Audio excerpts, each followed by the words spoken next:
This week, we're going to look at and talk a little bit about the unforgivable sin. The unforgivable sin. We'll look at Matthew 12, 22 through 37. This same account is in Mark 3, 19 through 30. And there's also some additional information in Luke 14 through 26. I think we'll just look at, I think, Matthew, and we'll refer here and there over to the accounts over in Luke and Mark. But we'll go ahead and read Matthew 12, 22 through 37. Go ahead and put that up there on the screen. Matthew 12, verse 22, all the way down to 37. Matthew 12 to 22. Then they brought to him one who was demon-possessed, blind and dumb, and he healed him, so that the blind and dumb man both spoke and saw. And all the crowd were amazed and said, "Is this the son of David?"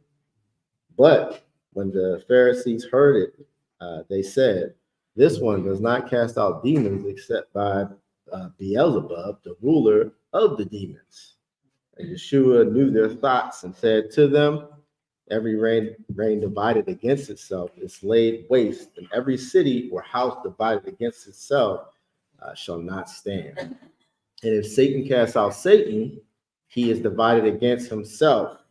How then does his reign stand? And if I, by Beelzebub, do cast out demons, whom do your sons cast them out? Because of this, they shall be your judges. But if I cast out demons by the spirit of Elohim, then the reign of Elohim has come upon you. Or how is it able to enter a strong man's house and plunder his goods, unless he first binds the strong man, and then he shall plunder his house? He who is not with me is against me, and he who does not gather with me scatters abroad. Because of this, I say to you, all sin and blasphemy shall be forgiven, but the blasphemy against the Spirit shall not be forgiven men. And whoever speaks a word against the son of Adam, it shall be forgiven him. But whoever speaks against the set apart Spirit, it shall not be forgiven him, either in this age or in the age to come. Either make the tree good and its fruit good, or else make the tree rotten and its fruit rotten. For a tree is known by its fruit. Brood of adders, how are you able to speak what is good, being wicked? For the mouth speaks from the overflow of the heart. The good man brings forth what is good from the good treasures of his heart, and the wicked man brings forth what is wicked from the wicked treasure. And I say to you that for every idle word men speak, they shall give an account of it in the day of judgment. For by your words you shall be declared righteous, and by your words you shall be declared unrighteous. Okay, very good. All right, let's go back up here and deal with some things that we see over here in the verses here. So it's interesting. It's interesting that when we look here, that the verses here first speaks here of these three things here in verse 22. But in regards to the healing, it only talks about two things. Okay, so verse 22, they brought this person here, this man who was demon possessed. He was demon possessed. He was blind and he was dumb. It talks about him being healed, so he healed him, and then the blind and the dumb man both spoke and saw. Right? And so when the man was healed, he was able to now speak and see. But what about the demon? Right? He was demon possessed, comma, he was blind, and he was dumb. He was healed, but it don't talk about the demon. Or was the demon actually the cause of the issue? Right? And then once that he was freed of that demon, then now he is restored from his ailment.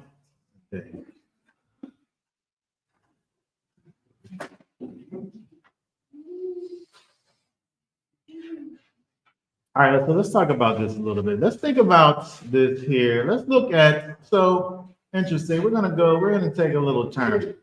We'll go on a journey, a little ride. Ready? Mhm.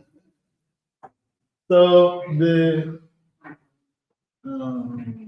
commentators, Rambam, talks about this Hebrew word that is,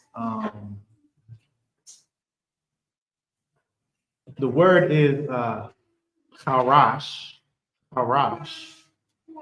which sometimes is used for a deaf man only who can speak but not hear, and often the one that can neither speak nor hear, which is the case of those that are sometimes born deaf.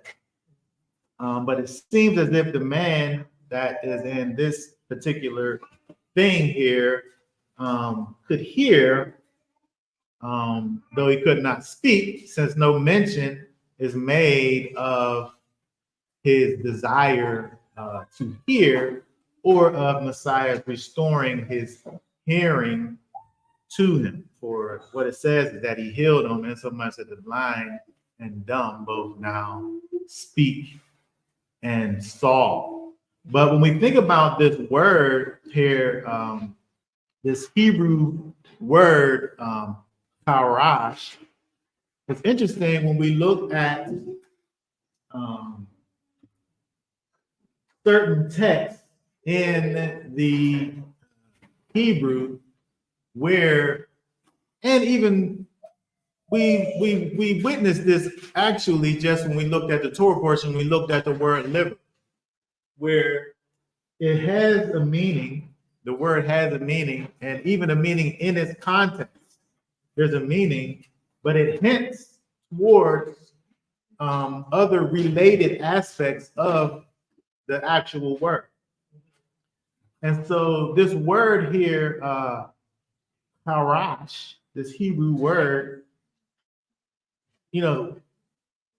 tells us about, here, let's look at, I should have sent this to you, but the word harash in the Hebrew literally means death. You have it? I do, but I think it's going to take too long for me to. Open it to yourself. Open It's not necessary because what we can put on the screen is the other examples. But I'm telling you that this word harash literally means death, right? It literally means death, but the word actually also means magic art. Magic art, right? Same word. It can mean engraver or cutter, somebody who is like a sculptor or something. but the same harash can mean all of these things, right? And so let's look at, I want to look at, we're still talking about this demon-possessed person, right?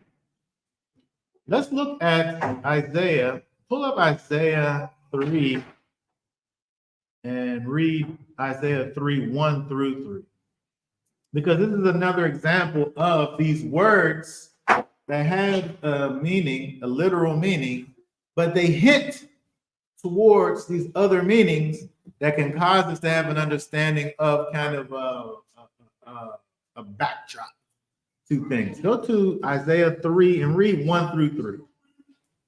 For look, the Master Yahweh of hosts is turning aside from Jerusalem and from Yehuda the stock and the store, all the supply of bread and all the supply of water, the mighty man and the man of battle, the judge and the prophet, and the diviner and the elder, commander of 50, and the highly respected man, the counselor and the skilled craftsman, and the clever enchanter. Okay, very good. So this chapter is an interesting chapter. It's the Most High through the prophet speaking to the people about what was good about Israel, and then they fell off, and then kind of a judgment that was going to come upon them, that they will be ruled as a nation by children and women. Where's your mighty men? Where are they at? He's not talking about the negative things about the people here. He's talking about the lack of the positive things. But in verse 2, it says, the mighty men of battle, where they at? That's famous good. The judge, the prophet, the diviner. The diviner? Where the diviners at in Israel? That's good, or real fast. Let's go to Deuteronomy 18 and 14. Read for us Deuteronomy 18 and 14. Deuteronomy 18:14. For these nations whom you are possessing do listen to those using magic and to diviners. But as for you, Yahweh Elohim has not appointed such for you. Most of I don't got no diviners in Israel. That's bad, right? Okay, so again, we look at this verse over here in Isaiah. Let's go back to Isaiah. There is these things that is missing, good things that are missing, and then he throws in these other things that, what are they even doing in here? Diviner. Diviner. Pull that word up, diviner.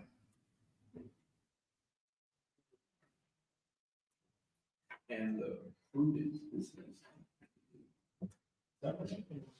Diviner, Kasam, 7080. You see it there? Yeah. Kasam, right? To distribute, to determine by lot or magical scroll, by implication to divine, soothsayers. Interesting. All right, maybe that was just some kind of error or something. Let's look at some of these other things. Verse 3, commander of 50, highly respected man. That sounds good. Counselor, skilled craftsman. Let's skip over that one. Let's go to clever enchanter. Clever enchanter. What's that say in the King James, the last one? Oh, eloquent orator. Can't be nothing wrong with that. Look that. Look that. Eloquent orator. Lachash, a whisperer. Right? Incantations, amulets. Enchanter, whisperer. Right? This is interesting. Right? These are things that they kind of have these dual situations. If we just say that he's an orator, he's just a great speaker. Where Israel's missing the great speakers, right? But if we look beneath the surface, you know, it's talking about a downhill spiral of Israel anyway. They're missing these things, but they got some of these other things over there that ain't supposed to be there. Like these whisperers, right? These enchanters. I never forget when I saw that thing that was talking about the people killing the lambs, and it was like a place, and they would have the lamb would be like on these grates, and then the guy would reach down, and it was like he would you know, the lambs, they got them floppy ears. He would lift the ear up, he would lift it up and like say like a little prayer in his ear, and close it back right before he cut his throat. Yeah, they do that in Islam. Yeah, that's what it was. That's what it was. Right? And so, okay, so let's go back. Let's go back to the skilled craftsman. Go back to the skilled craftsman is back to our word harash. Craftsman is our word harash, which it could be a craftsman, or it could be this magic arts. Why are we talking about? Because we're talking about this demon possessed guy. He's demon possessed. How did he get that way? He's already dabbling in these things. They don't got no business dabbling. The next thing you know, he's blind and dumb. He can't speak. This is not somebody who was blind from death. I mean, from birth. He became that way. But he's dabbling in these things, and now he's possessed by a demon. And the demon has made him to be blind and dumb. Can't talk, can't see. And so I'm saying that people out here messing with these demons, and then they're having these physical repercussions as a result of it. Let's look at 2 Corinthians. We're still talking about Matthew. We're thinking about what it is that Yeshua is doing. He's releasing these demons from this man. But I'm just saying that it talks about him being healed, but the healing was the dismissal of this demon. Right? Go over to 2 Corinthians 4. 2 Corinthians 4, 1 through 6.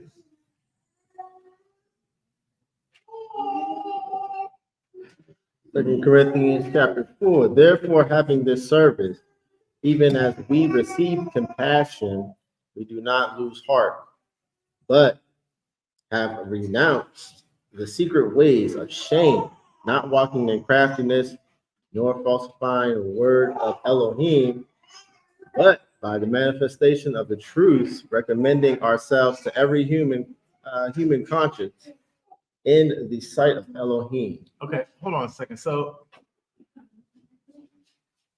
renouncing the secret ways of shame, sin, and its deeds. Right? Sin is a shameful thing, right? That we have to renounce. Mm-hmm. Right? We're renouncing these secret ways of sin and its deeds.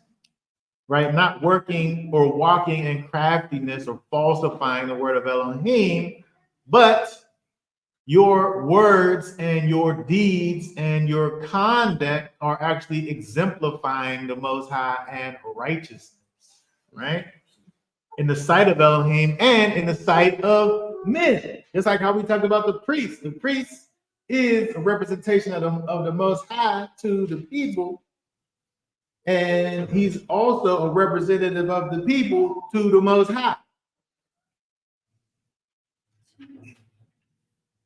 Okay, verse 3. And indeed, if our good news has been veiled, it has been veiled in those who are perishing, in whom the mighty one of this age has blinded the minds of the unbelieving. Hold on, could you read that again? In whom the mighty one of this age has blinded the minds of the unbelieving. Yeah. Okay, so that the enlightening of the good news of the esteem of Messiah, who is the likeness of Elohim, does not shine on them. Okay, so because of the God of this age, the God of this world, the devil, he's blinded the minds of those who don't believe. Just like that guy over there that Yeshua dealt with, who was demon possessed. He's out here dibbling and dabbling.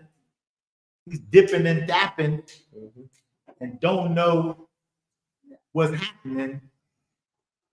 And he's getting these demons on him. And now he's blind from the good news and leaving him to be susceptible to the workings of the devil and demons that have him out here blind.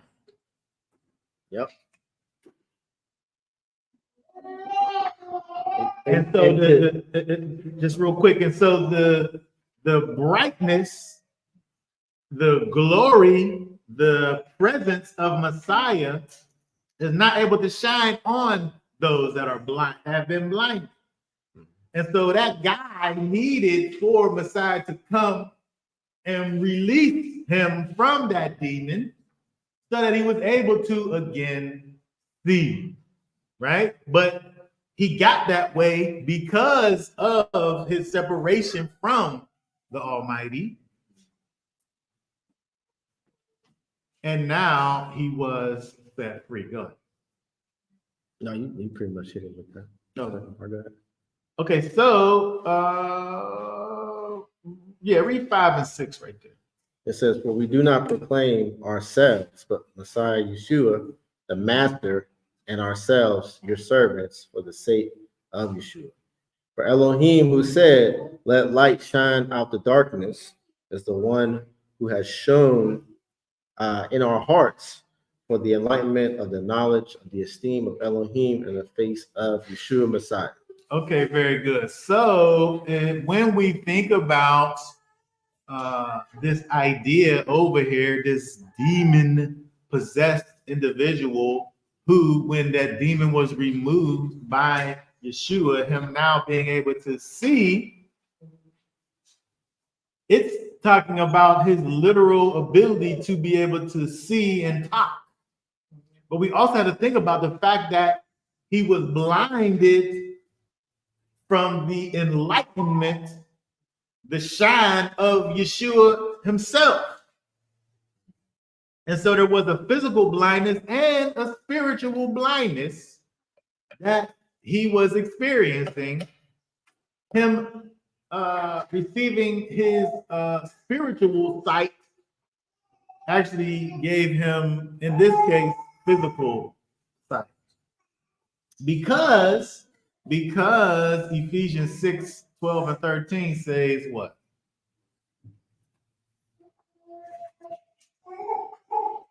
Ephesians 6 and 12. Got it. "Because we do not wrestle against flesh and blood, but against principalities, against authorities, against the rulers of the darkness of this age, against spiritual matters of wickedness in the heavenlies." Okay, we don't wrestle against flesh and blood, but guess what? There's flesh and blood consequences for these spiritual things that's going on the inside of you. That's what we saw, right? We don't wrestle against flesh and blood, but we wrestle against these spiritual things that's going on in the spirit realm. But guess what? There's physical repercussions and consequences of those things. Mm-hmm. And so that's what we've seen over there, right? With Yeshua over there. And so it don't go into all of that. It just tells us that we got this demon-possessed guy, and then he was healed, and now he can see, and then he can speak again. But we got to think about what is the thing that actually happened. He got that demon removed from him. So if we go over to Luke, let's go over to Luke in chapter 11, verse 24. So because this is the parallel version of the same account, but with a few more details, right? Luke 11, verse 24, 25, and 26. Okay. When the unclean spirit goes out of a man, he goes through dry places seeking rest and finding none. He says, I shall return to my house which I came. When he comes, he finds it swept and decorated. Then he goes and takes with him 7 other spirits more wicked than himself, and they enter and dwell there. And the last state of that man becomes worse than the first. Okay, very good. So Luke now adds this other part. We see in Matthew and also Luke, Yeshua comes, he heals the demon-possessed guy, he's able to speak and see again. But we have this extra added part over here that this unclean spirit goes out, and then now it's going through these dry places seeking rest. And so let's think about what's being said over here. The unclean spirit that was cast out he's going through dry places looking for rest. He's here. What's that word mean? Dry places.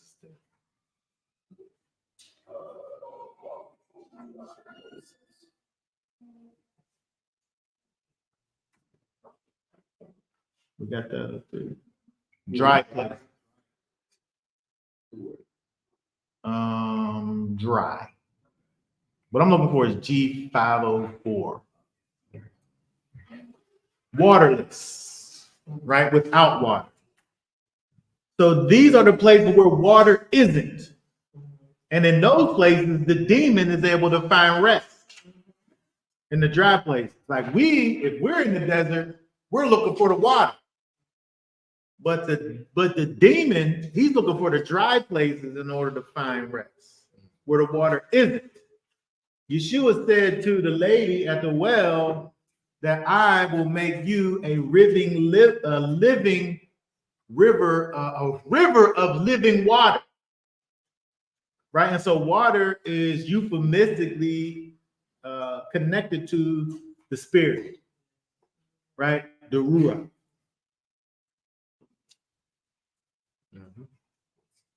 Okay, but so this demon, he's going around, and for some reason, all he's finding is these watered places, right? All these places where he can't be at because he's only able to find rest in the dry places. And so he goes and gets some help, right? And goes back to the place where he got kicked out of. He goes back and it's swept up the place. It's decorated, right? He goes back in and takes over again. Why? Because, I mean, you could sweep a place, which that word literally meant to sweep or to brush off, broom or sweep off. Like if you go in a place and sweep, that's just surface level dirt that you get. And you got to get the mop out. Now you need to get the water flowing up in the place. 3 tons of water. Right? And some soap and some of that purple stuff that I hate so. I hate that purple stuff. Right? Some Lysol, right? Some Mr. Clean in there. Right? And so you can't just sweep a place and it be clean. Right? You got to get the place wet. Right? You can't just put like decorations in there and make it look nice, right? Because that word literally means to decorate, right? To put garnishes up, right? But he saw that with his homies, with all of his wicked 7 spirits. He finds the place that he got kicked out of, swept, brushed off, the dirt pushed around and decorated. And he comes back and dwells in that same place again because it was never washed with the water.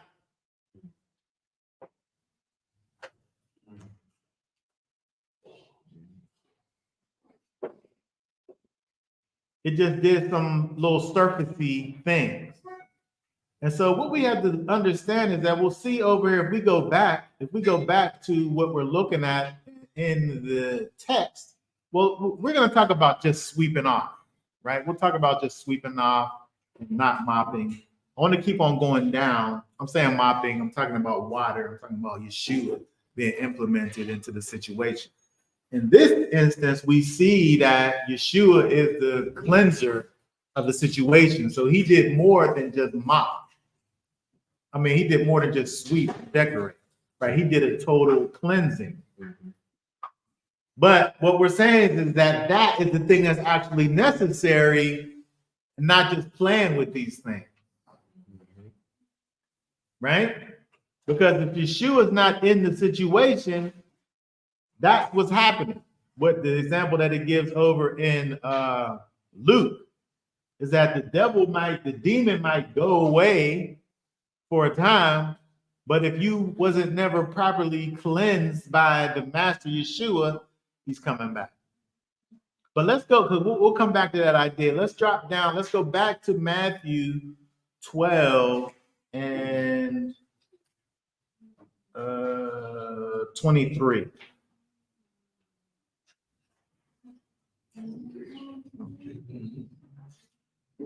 Matthew 12 and 23. Read that again for us.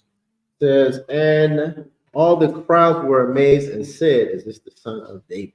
Okay, very good. So it's interesting when we look at Yeshua, when he does these various deeds. Certain people have a certain response to the things that he's doing, and then certain people have a different response, right? The crowds of people that were amazed, they actually have the proper response to the thing that happened, right? They see this person over here actually causing this blind person to see, and they're amazed, and the natural proper response is for them to have an understanding that this, in fact, is Messiah. When they say, is this the son of David? That's them saying, is this Messiah? And they're asking this, by the way, they're asking this in a question like this, not to put themselves out there, because this is controversial for them at that time. It's controversial for them to be saying that this guy over here, Yeshua, is in fact Messiah. It's a controversial thing. So they put it in the form of this question: is this the son of David? Is that who this is? As opposed to saying the son of David, right? But the idea over here is the fact that only the messianic figure who is understood to be the son of David could be doing this.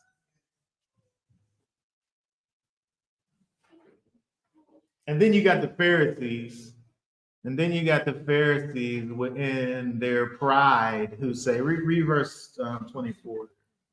But when the Pharisees heard it, they said, this one does not cast out demons except by Beelzebub, the ruler of the demons. Okay, so these people in their pride are not accepting who Yeshua is. He can't, when you have your mind made up about a thing, evidence don't mean anything. Yeah, don't. If your mind's made up, it don't matter what you see, because your mind's already made up. So it don't matter that I just saw some guy flying in the sky right there. People can't fly, so that's not what that is. Right? My mind's made up. People don't fly. That's not a person, even though he's floating right there. That's not what that is. Because my mind's made up, it don't matter what the evidence is. Mm-hmm. I'm not going to accept those things. So they're seeing these things. The other week, we talked about the fact that they're wanting for him to behave and do certain things, but then when he do the things, they don't give it to him. I mean, they expected this. And he does it again. He keeps on doing it. Verse 25, they're having these thoughts about him. They're having these thoughts about him. It's not even like they're saying things.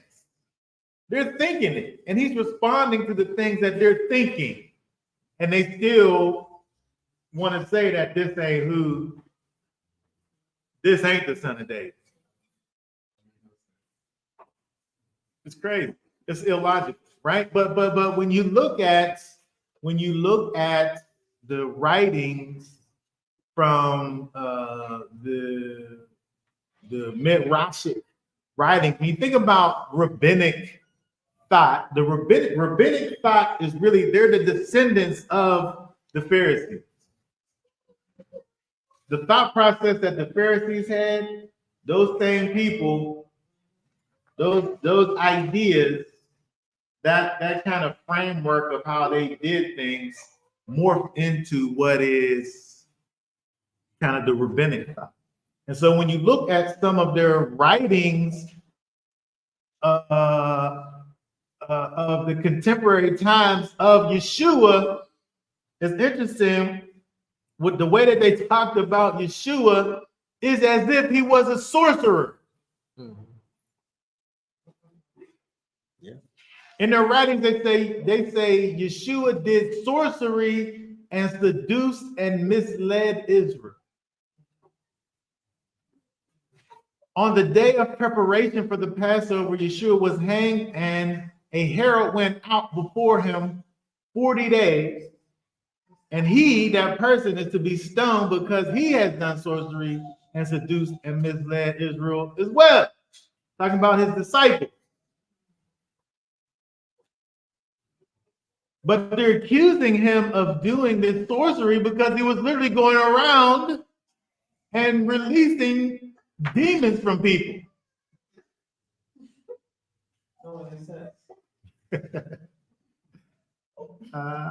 Because there other people besides Yeshua did these kinds of things.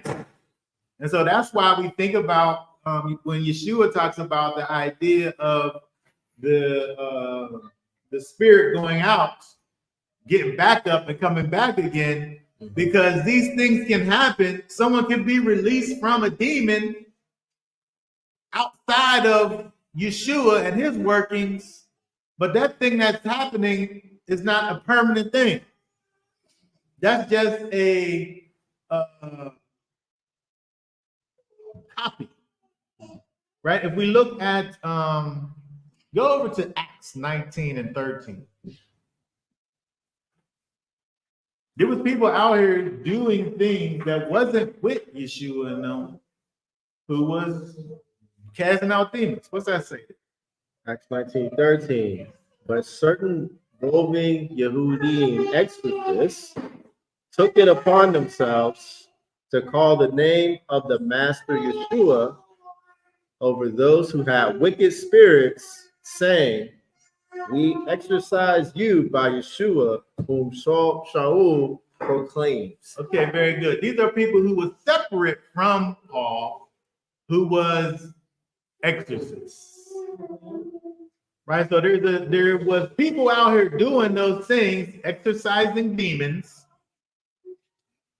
Josephus talks about Solomon having this special knowledge and using these special incantations for exorcism as well.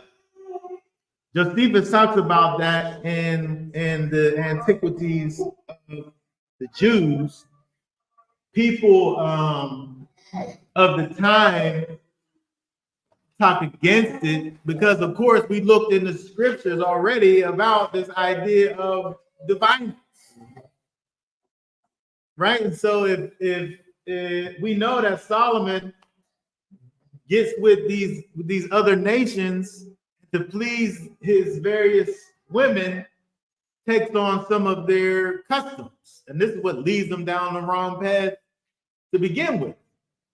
And so Josephus talks about the fact that he has these incantations and things and these rituals that he goes through for these purposes. Whether he does it or doesn't do it, the point is the fact that there is a way for you to be separated from demonic forces outside of Messiah, but those ways are like Messiah talks about in Luke. It's a temporary thing, because unless you become a river of living water, all you're really doing is going in there with the broom. Go. Yeah, like witchcraft, you got good and bad. And so you'll have the good ones who are trying to ward off evil spirits and whatnot. But it's all the same madness. Yeah. But in their mindset, they're good and bad. Right. They're both on that. And so when we look back over in Matthew in the text with the Pharisees and their accusations, which, this brings us back to the kind of the strangeness of the Pharisees, the pride that's motivating them in their actions. They're sitting up there saying, you are casting out demons by Beelzebub, the ruler of demons. And Yeshua, of course, says in verse 25, he's basically saying, you're not talking any sense right now.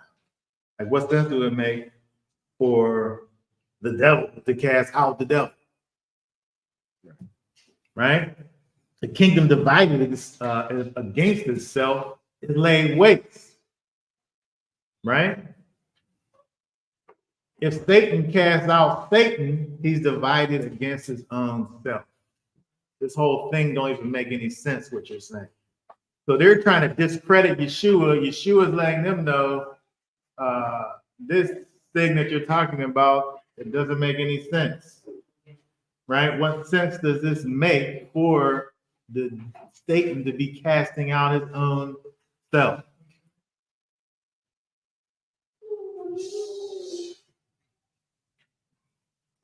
And so if we go down to verse 28, Yeshua actually expresses here what is actually going on. Read verse 28 again.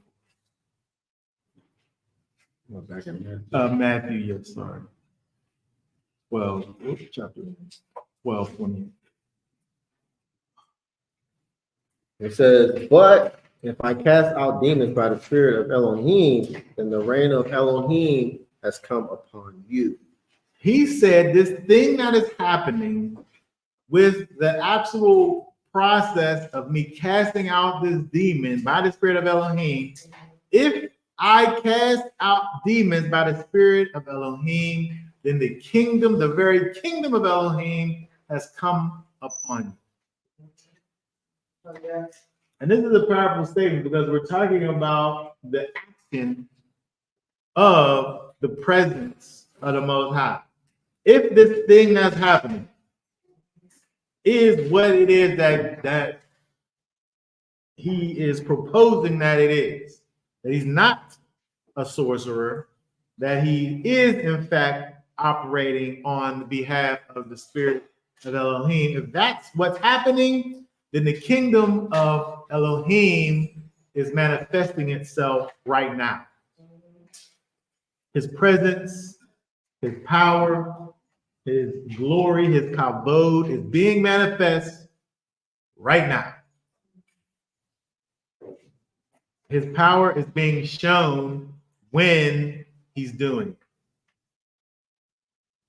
Look at Luke 11, Luke chapter 11, the same account. Read verse 20.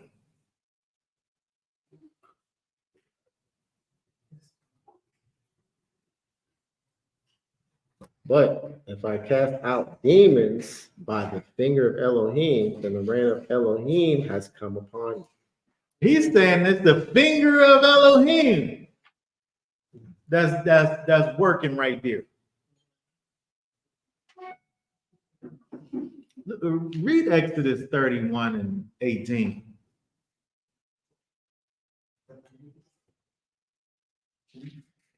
Exodus 31:18. Oh, look, it's right there. Go ahead. And when he had ended speaking with him on Mount Sinai, he gave Moshe 2 tablets of the witness, tablets of stone written with the finger of Elohim. The finger of Elohim, the Most High, working with man, interacting with man, manifesting himself, giving the actual commandments of the Most High with his finger. Okay, so when we think about what's going on over here, this spirit of Elohim, this kingdom of Elohim coming upon you, the power, the presence of the Most High manifesting himself, this is what's happening when this demon is being cast out.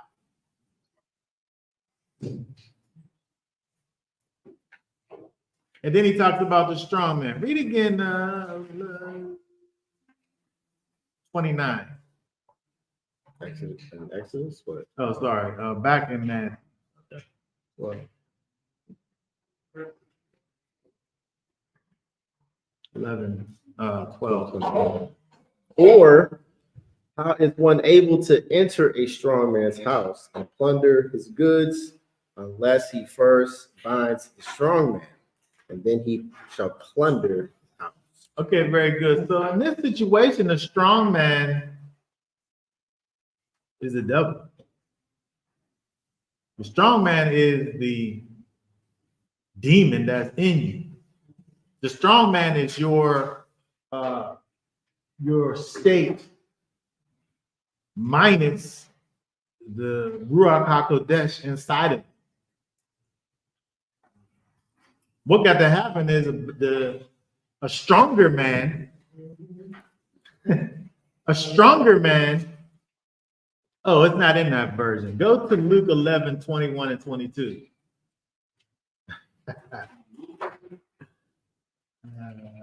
I like Luke's version. Read Luke 11, 21 and 22.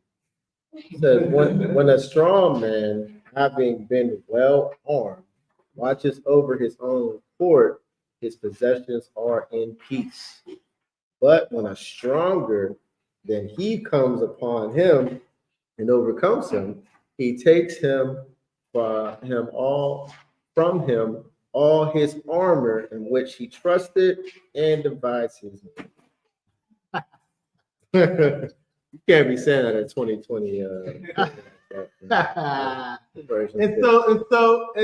so the strong man's house, it can't be taken over unless a stronger man comes in and takes over the strong man. And then plunders the house. And so the thing that they're talking about, accusing Messiah of, he's letting you know, I'm coming in there and I'm cleaning up shop.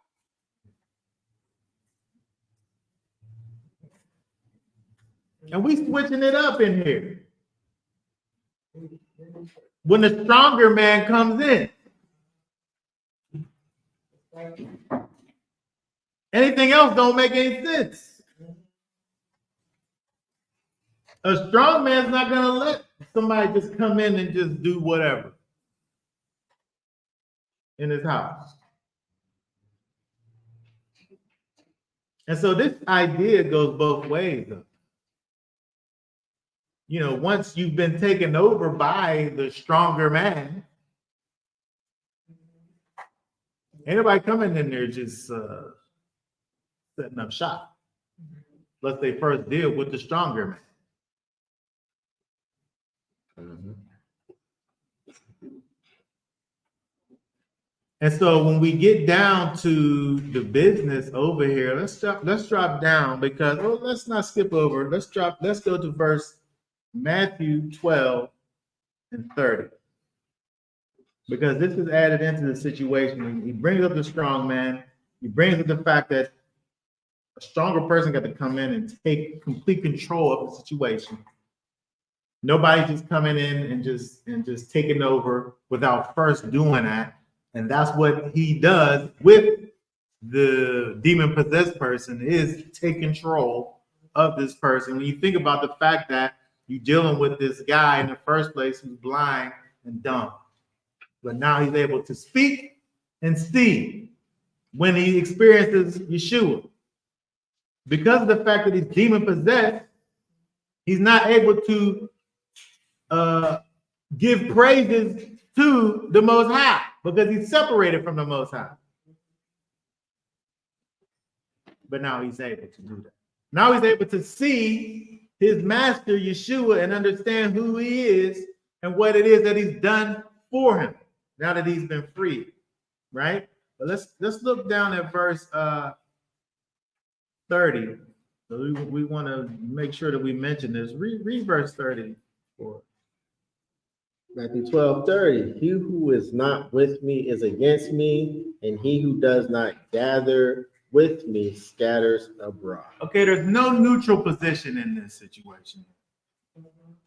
When we dealing with this faith, when we dealing with the idea of walking with Messiah, when we dealing with the idea of being part of this kingdom of Elohim, there's no neutral position.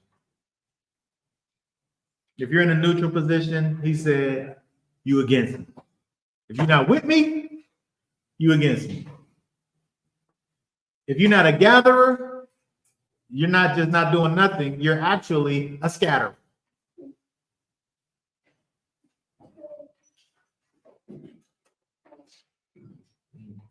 Okay, but let's go to 31 because this is where we at over here, right? Read verse 31. Because of this I say to you, all sin and blasphemy shall be forgiven men, but the blasphemy against the Spirit shall not be forgiven men. What? Here, read 32 with us. And whoever speaks a word against the Son of Adam, it shall be forgiven him. But whoever speaks against the set apart Spirit, it shall not be forgiven him, either in this age or in the age to come. Why is this such a strong thing? Like, why is it so heavy? This thing, this blasphemy against the Spirit.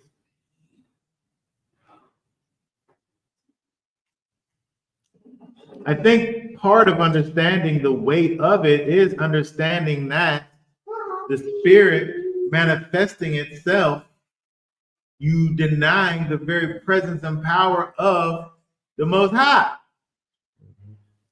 When we understand what it is, I guess that helps us understand the weight of it. And it's the same thing when we think about this plain thing that we're able to see.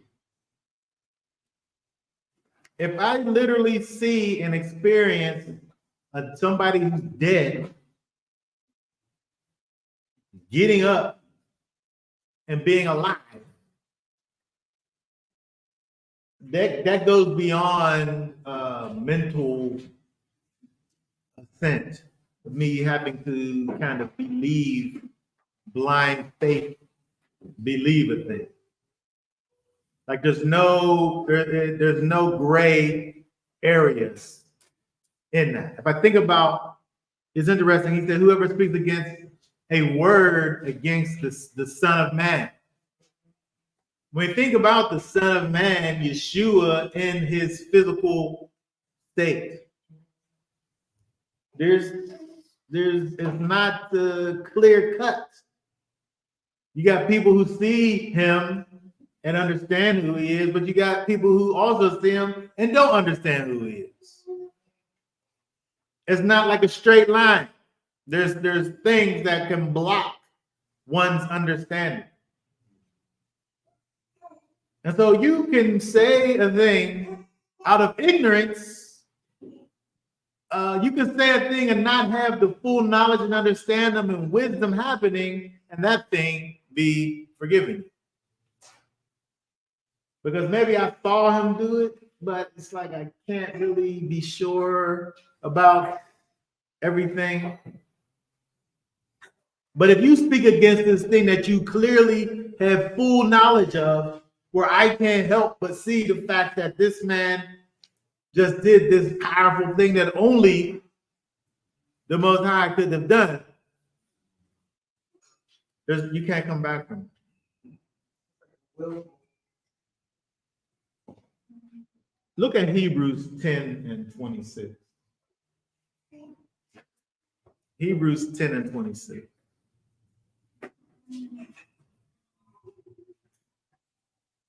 Hebrews 10 verse 26. For if we sin purposely, after we have received the knowledge of the truth, there no longer remains a slaughter offering for sins. Okay, so you have to put all of those things together. It's not just about if I do a thing, if I willfully do this thing. Because there's a lot of people are willfully doing things. But if you willfully do a thing after the knowledge, what does it literally say there? After the knowledge, what do it say? After we have received the knowledge of the truth, there no longer remains a slaughter offering for sin. This don't involve ignorance. Ignorance out the door. You've had a literal meeting, understanding, confrontation, relationship with the master. You understood him. You understood who he was. You walked with him. You talked with him.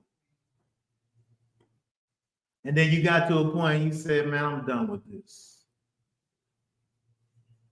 That's what that's talking about right there.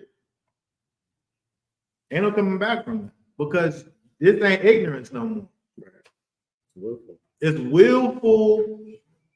It's a willful rejection of something that you literally. I mean, that's like one of my kids saying, "You ain't really my daddy. I'm out of here." Like it's a willful turning away from what is, what you know is. And then all of a sudden you don't want it anymore. He said there's no turn back from that. And so when we think about this unforgivable thing, there's not ignorance involved in that thing.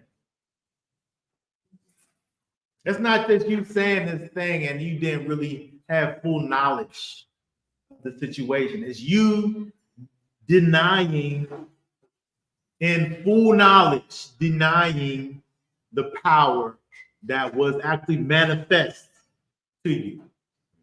Because even here with these Pharisees, there's still that element of ignorance involved. It's pride, but it's ignorance too, because if they really understood who he was, they wouldn't be saying that.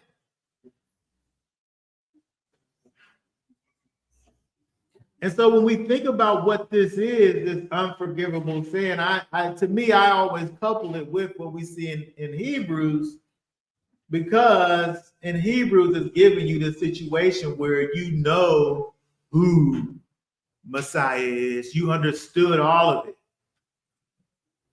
And then at some point you say, I'm done with this. For that person, the Most High said, I give you over to your reprobate mind. If that's what you want, have it. And it's not ignorance. He's just in doing it. There's no forgiveness for you because you don't want to repent from it. Mm-hmm. You don't want the forgiveness. You turn away from it. You're making a choice. You made a line is drawn, and you stepped over the line knowingly. Stepped over. I mean, that's my thoughts on the matter.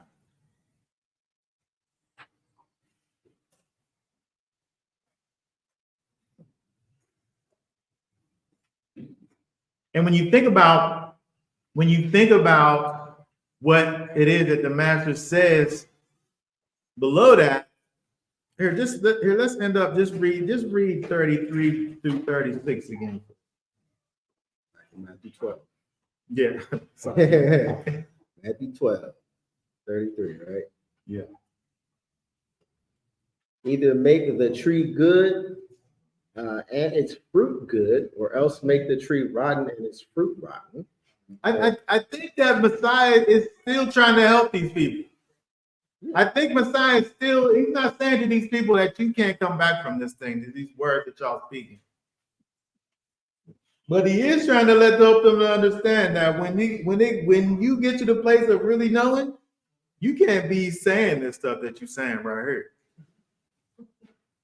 Like when everything comes to the board over here, you can't be on this over here.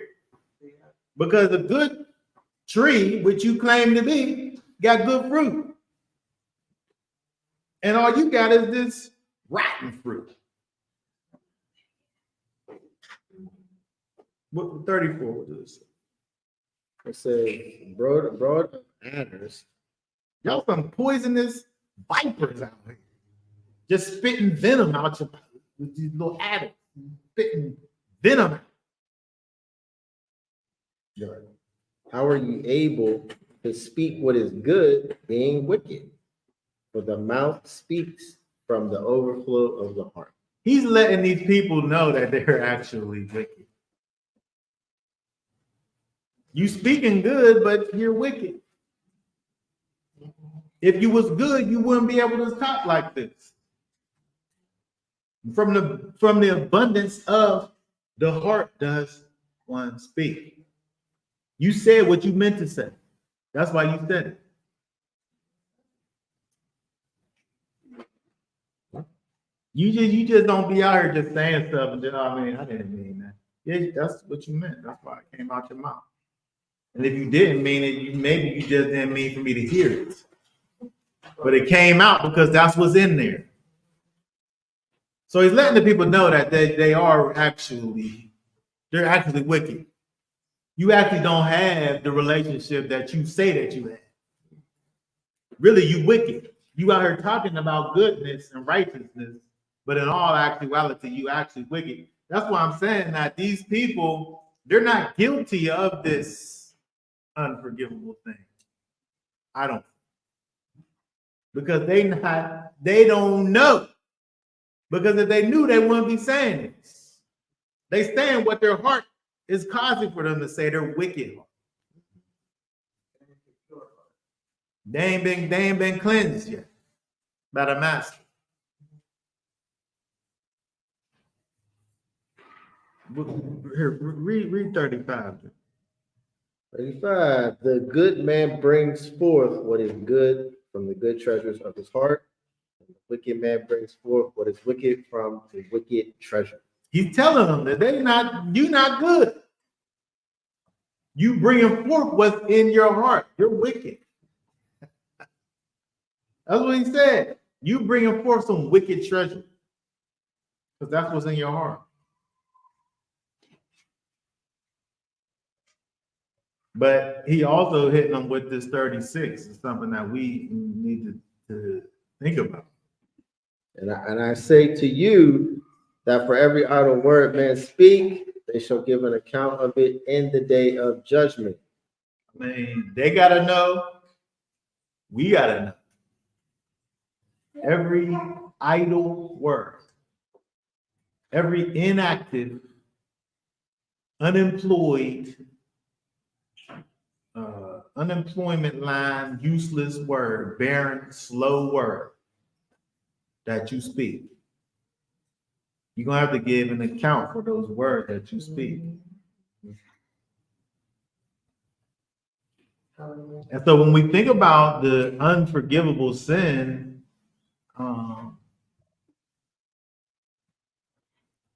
these people over here, they're making these accusations, and if they were in a particular situation, state in life, they wouldn't be able to come back from those things. But if they're making these accusations, they're saying these idle words, and then they never come back on those words, they're going to have to make account for those words that they've spoken.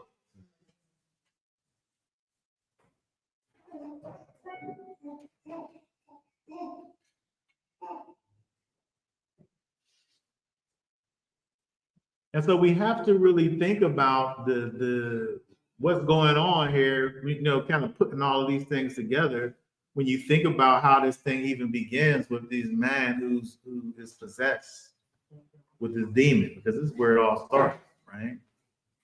And understand that we live in this world that we have these spiritual wickednesses and things going on all over the place. And we become susceptible to these spiritual influences over us because of these various interactions and things that we have. Now, if you had a genuine experience with Yeshua HaMashiach, and you received his Ruach HaKodesh on the inside, if the stronger man has made his abode on the inside of you, it's going to take a stronger man to come in and overthrow that strong man, to have you be possessed by a demon. But you could be influenced by one.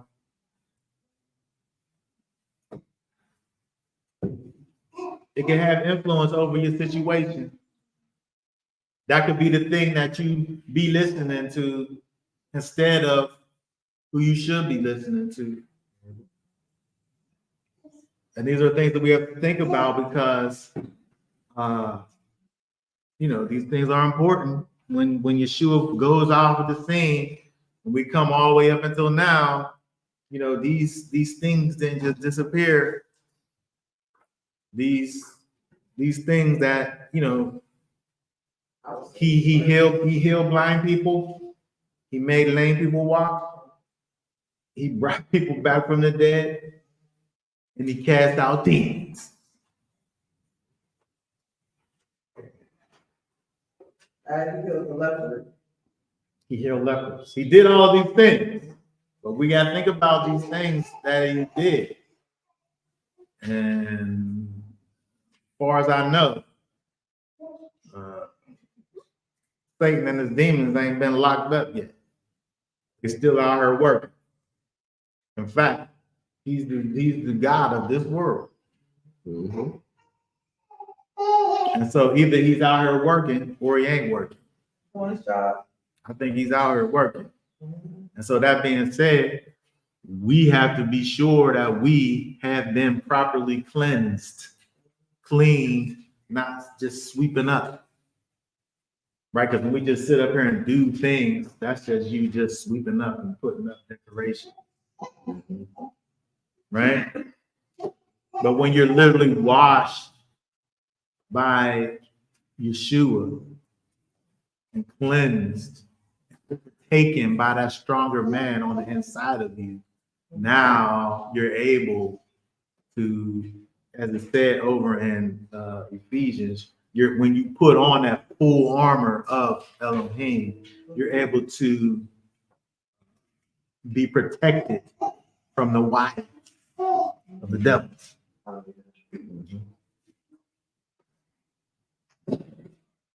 All right, does anybody have any thoughts, questions, comments, or anything? You done? Yeah, I agree. I think what I would say is that in the difference in my mind between what was happening then and now is that these people literally had these physical ailments, like where they couldn't walk, they couldn't hear, they couldn't see, they couldn't speak. And now people are literally out of their ever-loving minds, where they have all functioning capabilities and they think they're something that they aren't. Or they all the way filled up with a demon. Yeah, Yeah. so I'm just saying that I feel like at this time, I don't wanna say it's worse. I mean, I would almost say it's worse, because Yeah. it's a difference between not being able to like physically see, hear, walk, whatever. But you can have all your faculties about you and still be messed up. There's a problem there. Yeah. You know what I mean? Yeah. I see what you're saying, and you think about the fact that in a situation where you have these situations where these people have these various physical things that are attached with their possession of this demon, it almost it kind of almost puts them at a situation that's higher than somebody who's totally possessed with a demon and got all their faculties, and they're just moving around just in wickedness, just doing whatever, and they just a lust-filled demon. And so, better or worse, I don't know what's better or worse, but the facts of the matter is that we need Messiah ruling and reigning in our lives so that we're able to alleviate that thing. And it's the only thing that's able to do it. Everything else is just going to be temporary. Oh, yeah. Like it was plenty people out here casting out demons. It's probably a thing you could say to make a demon get out. You just do the exercise. It's a thing you could do. You know what I'm saying? But Yeshua told us the demon, he gonna get some of his people, and he coming back, and then it's gonna be harder for you, right? And so it's necessary for us to be able to, even if we just think about the idea of what we talked about in the beginning in terms of the priests and this life that we're living, and understanding that we have to have our whole entire self dedicated to the master. Because when we get to that place, you know, you don't have to think about the idea of turning around, because you actually fully and completely understand who it is that you serve, and you don't want to do nothing but that, serve him, the master, and his people.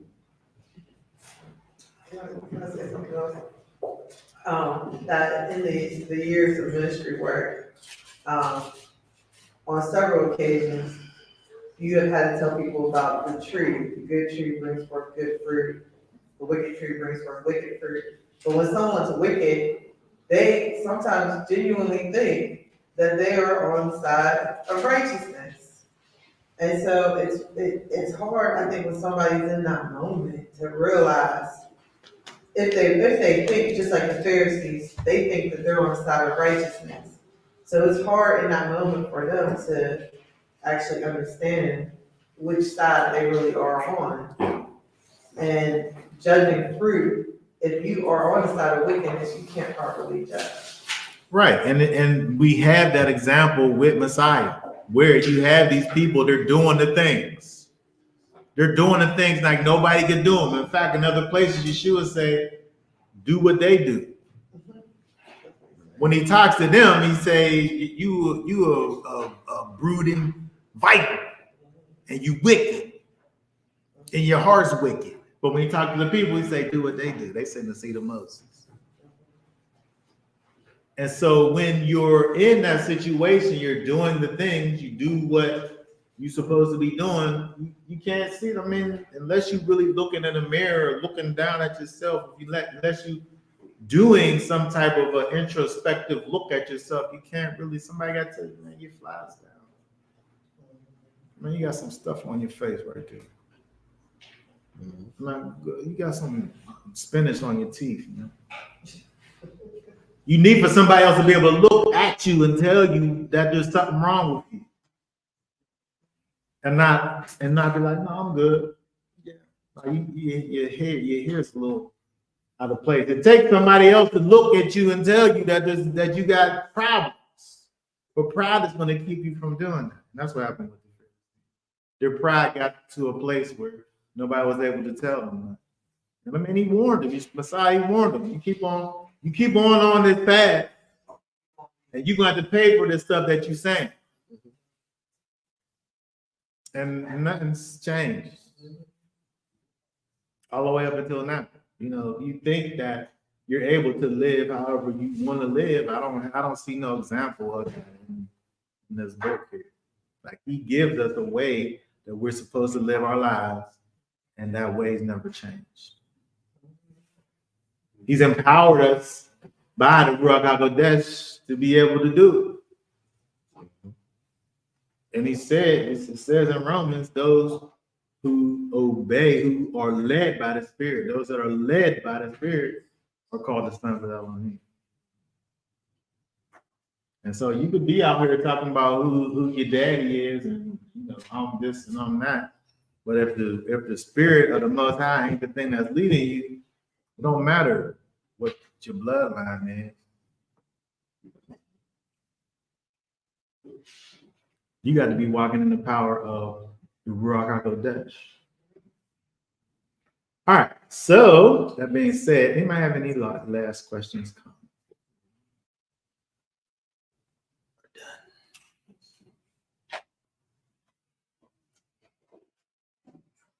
Okay. All right. So that being said, we're going to go ahead and be done for now. Just put that little flyer thing up on the screen. We want to remind everybody that we're going to be getting into bringing in the next following weeks in with a fast.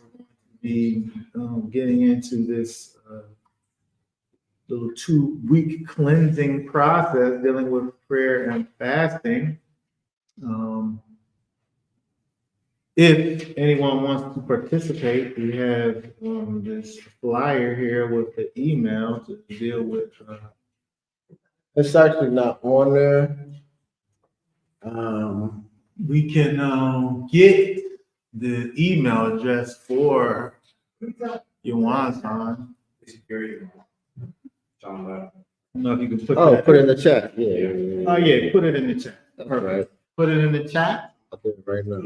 Then you can get a Right. Gmail. A Gmail. You can get an invitation to be involved in all of the various meetings, and they'll have all of the instructions for the fast. We'll be cleansing our physical bodies as well as spiritual bodies.